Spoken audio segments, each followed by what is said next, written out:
咁打完第一 round 賽事之後，大家對你自己心目中嘅冠軍或者對今屆世界盃冠軍嗰個諗法有冇改變到呢？48支嘅球隊全部亮晒相噶啦。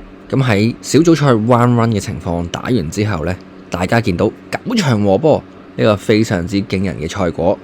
咁而和波出現嘅比分1-1，喺呢24場波裏面出現過6次，差唔多1/4嘅比賽都係呢個結果1-1。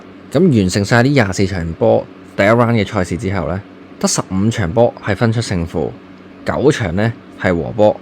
咁今屆世界盃嘅和波率差唔多接近40%左右。咁啊，最大和波嘅比賽大家記得兩隻牙，葡萄牙、西班牙開局都做得唔好，都係和波嘅。咁以前嘅足球王國巴西都俾摩納哥逼和。咁啊，仲有比利時嗰場啦，同埋荷蘭嗰場都係和波。咁有好多強隊都爆冷失分啦。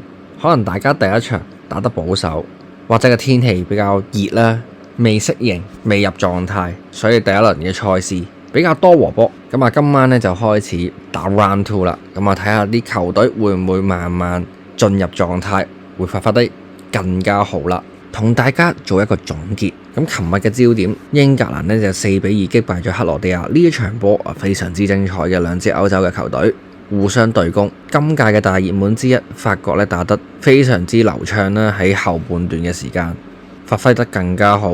咁啊，3-1擊敗對手。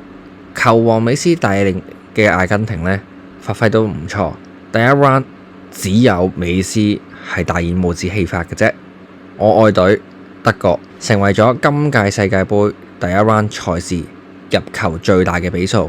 咁當然個對手嗰個能力唔係特別強啦。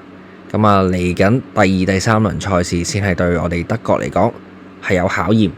歷史上攞得世界盃最多嘅國家巴西，第一 round 嘅賽事唔能夠攞3分落嚟嘅，俾摩納哥逼和咗。咁同樣呢，荷蘭嗰場波都俾日本最嬲尾嘅時間逼和打和咗。咁啊，葡萄牙開局就冇咁好啦。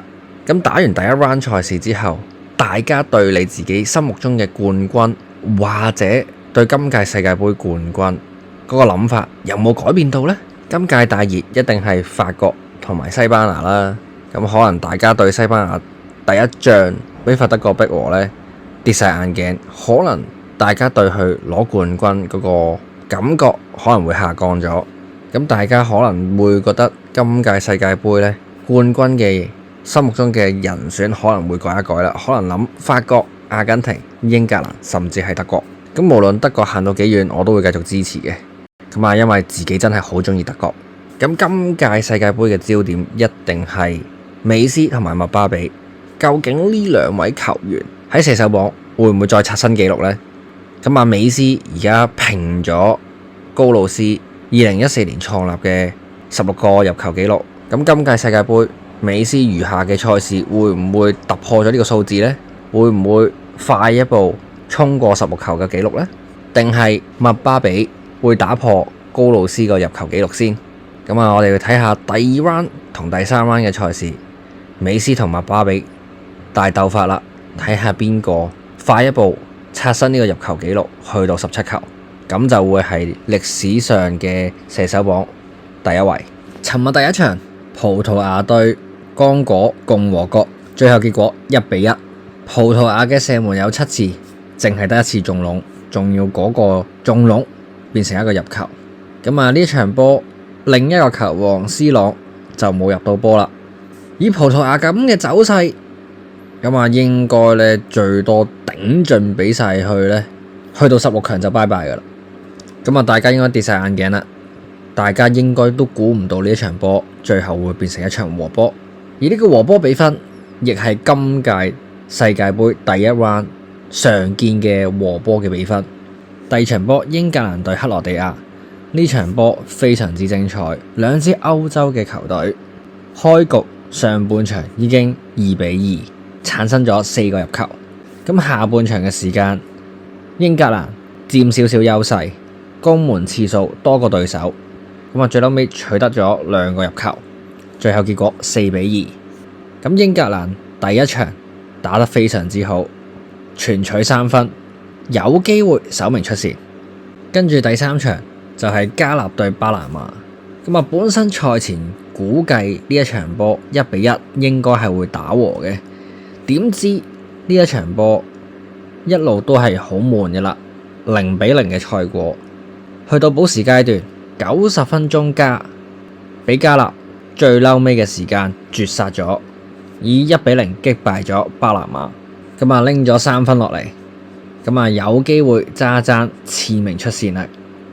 尋日 K 組嘅賽事尾場，烏茲別克打哥倫比亞，最後嘅賽果哥倫比亞3-1大勝，輕鬆擊敗對手。咁今屆48支嘅球隊全部已經亮相噶啦，唔知大家心目中嘅愛隊有冇贏到波呢？今日同大家望一望 A 組嘅積分榜，墨西哥排緊第1位，拎咗3分；南韓攞咗3分，排第2位。咁啊，今晚呢就會打 A 組嘅賽事噶啦。咁啊，應該呢好大機會係墨西哥同南韓，好大機會都會出線嘅。咁啊，今晚 A 組打先嘅呢就係捷克對南非。咁啊，上場捷克就輸咗俾南韓啦，而南非呢就輸咗俾主辦國之一嘅墨西哥2-0。咁啊，有2個球員呢，今場波呢就上陣唔到噶啦，咁啊可能影響咗呢場波嘅部署，咁所以呢，我就會估捷克可以小勝南非2-1。而 B 組呢就精彩啦，個積分榜4支球隊全部呢積分榜都係1分嘅，咁啊要睇第2 round 同第3 round 嘅結果先知道邊個係首名，邊個係次名出線。咁呢一組我會估加拿大係首名，最後瑞士係會獲得次名嘅出線資格。咁啊，上場瑞士呢就俾卡塔爾逼和咗啦。咁啊，波斯尼亞實力都唔差嘅，瑞士對波斯尼亞呢一場波，我預測個結果就係今屆和波最多嘅比分1-1啦。咁今晚另一場 B 組嘅賽事，加拿大對卡塔爾，咁我估呢，佢哋呢又係打成1-1嘅。變相呢一組要去到第3 round 先分出勝負。今晚尾場守尾門就係主辦國之一嘅墨西哥。咁啊，墨西哥第一場2-0擊敗咗南非，咁南韓嗰邊就2-1擊敗咗捷克。兩隊都係3分嘅球隊，咁呢兩支邊個再攞多3分呢？就已經決定咗 A 組嘅首名噶啦。實力高少少嘅墨西哥呢，我就會睇好多啲。咁我估呢場波應該2-1，墨西哥會攞咗個3分嘅。唔知大家又有咩睇法呢？歡迎喺留言區話俾我知，你今晚嘅心水又係咩呢？如果仲未訂閱呢個頻道，記得 subscribe、like、comment 同埋 share。下集再見，拜拜。